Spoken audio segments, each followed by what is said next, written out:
Hello students, today we'll be solving the problems. Uh, this is a 2018 previous year question paper problem. Today we are going to discuss two problems, and in both the problems they have given a question where we have to find out tax liability under both methods, that is under normal provisions of tax as well as minimum alternative tax. Then once we find out the tax as per normal provisions and tax as per minimum alternative tax, we should compare both, and whichever is higher among the following will become the tax payable by the company for that particular assessment year. Now look at this first question. They have given the P&L account of Sri Lakshmi Narayan Limited, and they have given it is an Indian company, that means it is a domestic company. Now they have given certain items on debit and credit side of P&L account. Now let us look at only from the point of view of normal provisions of tax. So as per normal provisions, how do you find out tax liability? First you have to find out taxable income from business. Second step is you have to find out total income. Then third step you have to compute tax liability based on your total income. So these are the three steps involved in normal provisions of tax. Now let us look at the items debited to P&L account and classify the items into inadmissible or admissible items. Salaries and wages are admissible, no need to do any adjustment. Advertisement expenses are completely related to business, and again there is no additional information with regard to advertisement, so it is again admissible. Then again insurance company is admissible, insurance is admissible, audit fees is again admissible, depreciation debited to P&L account we should add back, it is inadmissible. Then income tax also it is inadmissible, and again we have to add back to net profit. Then any transfer to general reserve also it is not a business expense, so we have to add back. Then office expenses is admissible, no need to worry about it. Losses of subsidiary companies again it is admissible, so there is no need to worry about it. Then they have given 10,90,000 as net profit, that is your starting point for computation of taxable income from business. Credit side, well, do not have any other thing apart from gross profit, so there is no need to worry. However, there is some additional information they have given. Bought forward loss as per books of accounts is 1,25,000, and as per income tax is 1,50,000. Now, whenever you are solving the problems under normal provisions of tax, please remember whatever they have given as per income tax should be considered. For normal provisions as per income tax, whatever they have given, you should consider. But for MAT provisions, you should consider the amount which they have given as per the books of accounts. So since we are first discussing about normal provisions of tax, here for finding out our total income or our book profits, we have to consider the amount given as per income tax. So this bought forward loss is 1,50,000, and I have also given unobserved depreciation as per books of accounts 25,000, and as per income tax is 75,000. So which one we have to consider under normal provisions? 75,000, which is under income tax. Now this bought forward business loss and this unobserved depreciation has to be deducted as as admissible items. So you add all the above items whichever I have marked as plus on this right side of the items, as well as these two items you should be deducting from your net profits, and whatever amount you get as a result, that will be your taxable income from business. Then again they have asked you to find out total income of the company under normal provisions, book profit and tax liability as per section 115 JB. 115 JB means MAT and tax liability of the company. Now, later we have already discussed normal provisions. So under normal provisions, how do you start? Start with net profit as per P&L account 10,90,000. Add all inadmissible items like depreciation, income tax, and general reserve transfer, which is 12,60,000. Then again from 12,60,000, add admissible expenses or admissible items or any non-business incomes. So this bought forward business loss and unobserved depreciation you deduct from net profit, that would be your final taxable income from business. Then once you get your taxable income from business, you have to find out total income. So business income is 10,35,000. In this question, there are no income from other heads. There is no house property income, or there is no income from capital gains or other sources, so it will be nil. So your gross total income will be same as your business income, which is 10,35,000. And again, there is no contribution and there is no deduction which is eligible under section 80G to 80LA.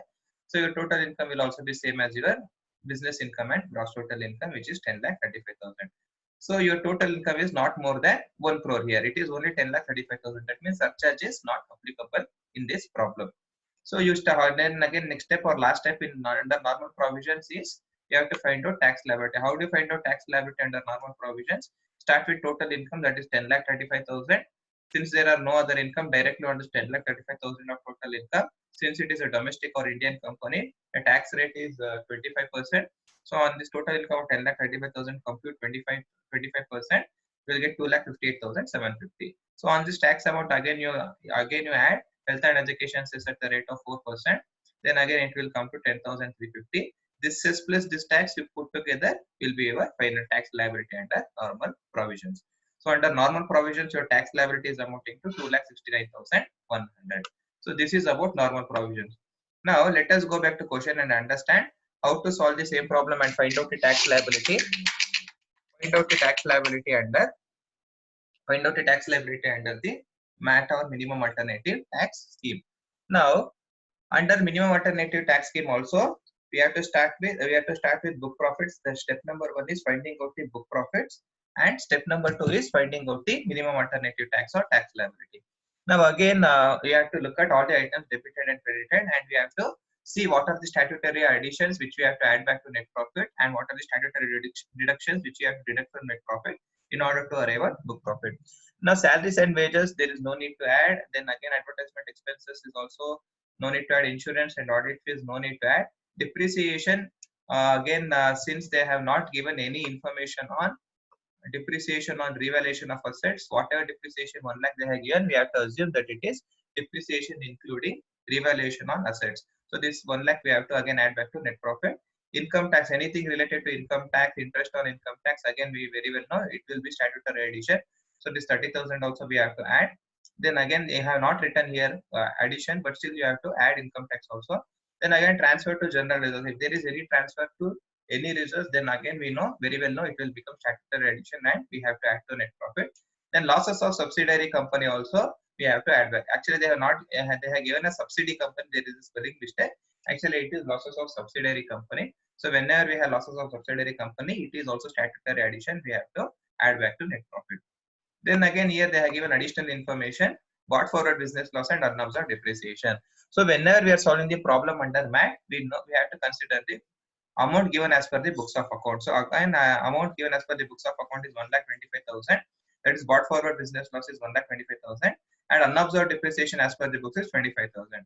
So these among these two we have to compare both 1,25,000 and 25,000. We have to compare both. Whichever is lesser will be your statutory deduction. So that is how you have to find out your book profit. Add all these 4 items, then again under statutory deductions you compare brought forward business loss and unobserved depreciation. You compare these two amounts, among these two whichever is lesser you deduct, that will give you the book profit. Then again once you get that, again you have to find out the minimum alternative tax at the rate of 18.5%. Now let us understand how we are computed book profit. Now again book profit, again you start as per net profit as per P&L account. See here also net profit as per P&L account is starting point, which is 10,90,000. Add all statutory additions like depreciation, transfer to general reserve, losses of subsidiary company, and income tax. So all these 4 items are your statutory additions, add to net profit.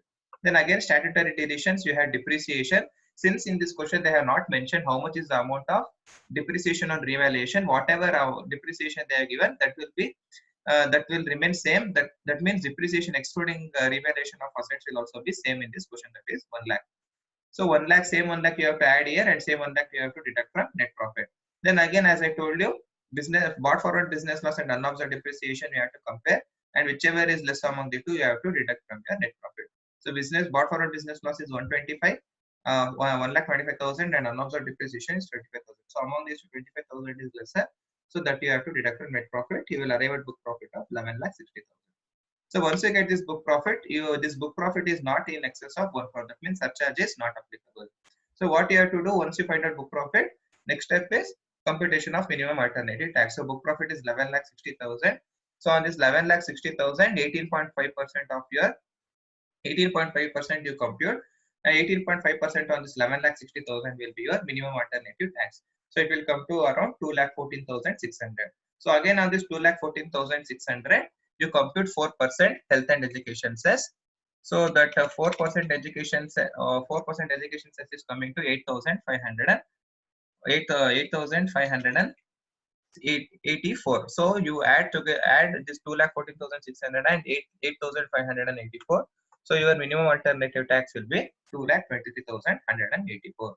Now you have computed tax liability under normal provision, which is coming to 2,69,100, and you have computed tax that as per MAT provision, that is coming to 2,23,184. Therefore your tax liability will be higher among the two. So the company is supposed to pay higher among the two. So higher among the two is 2,69,100. So this is the amount which the company is supposed to pay to the government as tax. So this is about this problem. Hope so you have all understood. Thank you.